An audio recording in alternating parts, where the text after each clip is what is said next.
दोस्तों, आज की कहानी है ननद जी मैं मायके जाती हूँ तब आप मायके क्यों आ जाती हो। दोस्तों, कहानी शुरू करने से पहले अगर हमारे चैनल को सब्सक्राइब नहीं किया हो तो कर लीजिए ताकि आपके पास पहुँचे हर नया वीडियो। दीदी, अब कैसी तबीयत है तुम्हारी? पहले से ठीक लग रहा है। चलो ठीक है, लो नाश्ता में ले आया हूँ, फटाफट सर्व कर लो।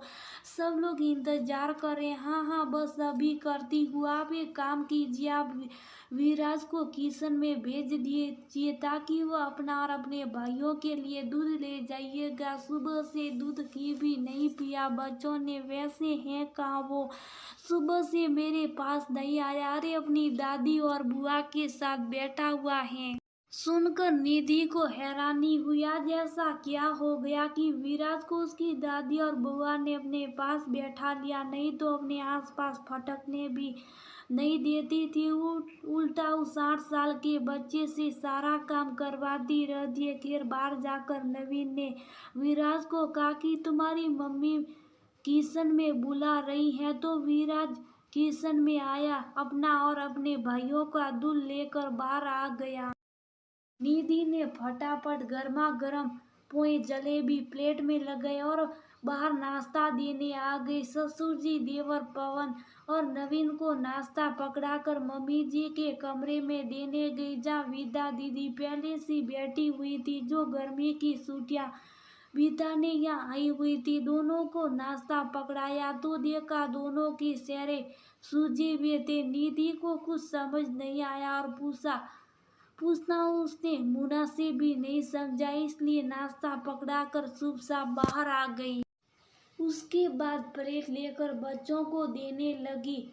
ननन के दोनों बच्चों को तो नाश्ता पकड़ा दिया, लेकिन जब विराज को देने लगी तो विराज ने कहा, मम्मी मुझे एक बात समझ में नहीं आई। बुआ और दादी ये क्यों पूछ रही थी कि तेरी मम्मी नानी के यहाँ बीमार पड़ी थी क्या? विराज के मुंह से ये सुनती निधि को बात समझ में आ गई और उसने विराज को बातों ही बातों में टाल दिया। वो तो तुम से ऐसी मजाक कर रहे थे बेटा, तुम भी तो अपनी नानी के घर से बाकी दिन बाद आए हो। मम्मी सिर्फ 5-7 दिन ही तो रह पाए नानी के घर। कोई बात नहीं बेटा। पूरी की बात सुनकर विराज अपने दोनों भाइयों के साथ खेलने लगा, लेकिन निधि को बहुत बुरा लगा कि एक छोटे बच्चे से ऐसा पूछने की क्या जरूरत है। दरअसल अभी 8 दिन पहले निधि अपने मायके जाकर आई है। खुद ब खुद नहीं आई, बल्कि उसे बुलाया गया, क्योंकि इधर ननन का प्रोग्राम अचानक से बन गया।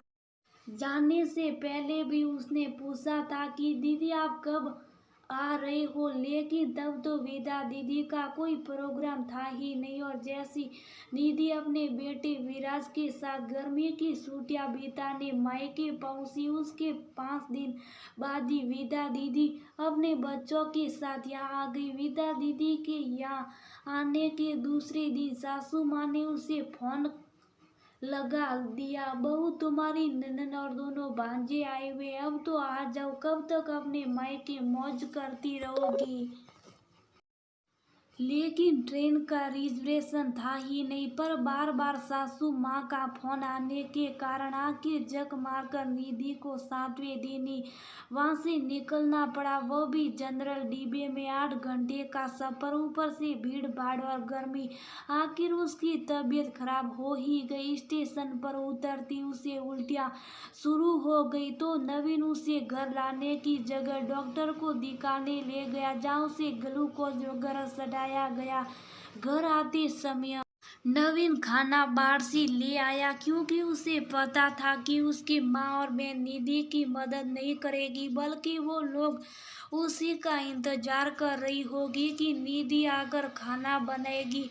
जब घर पहुंचे तो सासू माँ ने पूछा, अरे इतनी देर कैसे लग गई माँ? निधि की तबीयत खराब हो गई थी, उसे उल्टियाँ हो रही थी, इसलिए डॉक्टर को दिखाने ले गया था। डॉक्टर ने ग्लूकोज चढ़ा दिया। जब तबीयत थोड़ी ठीक लगी तो मैं उसे ले आया, लेकिन अब खाना में बाहर से ले आया हूँ, आप और दीदी खाना लगा दो। सुनकर ही दोनों सास और ननद का मुंह सूज गया। दोनों रसोई में खाना लगाने ले गई तो विधा ने कह ही दिया, देखो माँ, तुम्हारी बहू को आदि नाटक शुरू हो गया। भाभी की साकरी और करो, अब क्या करूं, मेरी तो किस्मत ही ऐसी है। तू छोड़ उसे, फटाफट खाना लगा। दोनों माँ बेटी ने फटाफट खाना लगाया। घर भर में सबको खाना खिला दिया, लेकिन विराज और निधि को पूछा भी नहीं। वो तो ननन के दोनों बच्चे विराज के बिना खाना खाने बैठे नहीं, इसलिए विराज उन्हीं के साथ एक ही प्लेट में खाना खाने बैठ गया। पर निधि, उसे तो दोनों माँ बेटी ने पूछा ही नहीं। आखिर नवीन ही उसके लिए खाना लगाकर कमरे में ले गया। खाना खाकर निधि जैसे तैसे झूठी प्लेट रखने रसोई में आई तो वह रसोई में झूठे बर्तन मुंह से डाल रहे थे। हिम्मत कर बर्तन धोने लगी थी कि उसके पीछे पीछे नवीन भी आ गया। रहने दो, कल सुबह धो लेंगे, पर तब तक झूठे बर्तन यूं ही पड़े रहेंगे। पड़े हैं तो पड़े रहने दो, पहले अपनी सेहत का ध्यान दो। नवीन की जिद के आगे उसकी एक ना चली और वह अपने कमरे में जाकर सो गई। पीछे से ननन और सास दोनों रसोई चेक करने आई कि बर्तन धोए हैं या नहीं। देखकर सासू माँ ने कहा, देख ले बेटा, मेरी किस्मत, रात के झूठे बर्तन भी यूं ही पड़े। अब क्या हम धोएंगे? रहने दो माँ, सुबह अपने आप धो लेगी, चलो हम भी सोते। आखिर झूठे बर्तन रात तक यूं ही पड़े रहे। सुबह निधि थोड़ा लेट ही उठी। जब उसे अपनी सेहत थोड़ी ठीक लगी तो नहा धोकर पहले रसोई की सफाई करने लगी और बर्तन धोए। इतने में नवीन बाहर जाकर नाश्ता खुद ले आया। खैर अब खाने की तैयारी भी करनी थी तो निधि अपनी सास के पास पूछने गई, मम्मी जी खाने में क्या बनाना बता दीजिए, मैं खाने की तैयारी कर दूं। जो तेरी हिस्सा बना ले, मुझसे क्या पूछ रही हैं? क्या हो गया मम्मी जी, आप इस तरह से क्यों बात कर रही हैं? तुझे तो मेरी बेटी बिल्कुल नहीं स्वाती, जो यहाँ मायके में भी आकर काम कर रही हैं।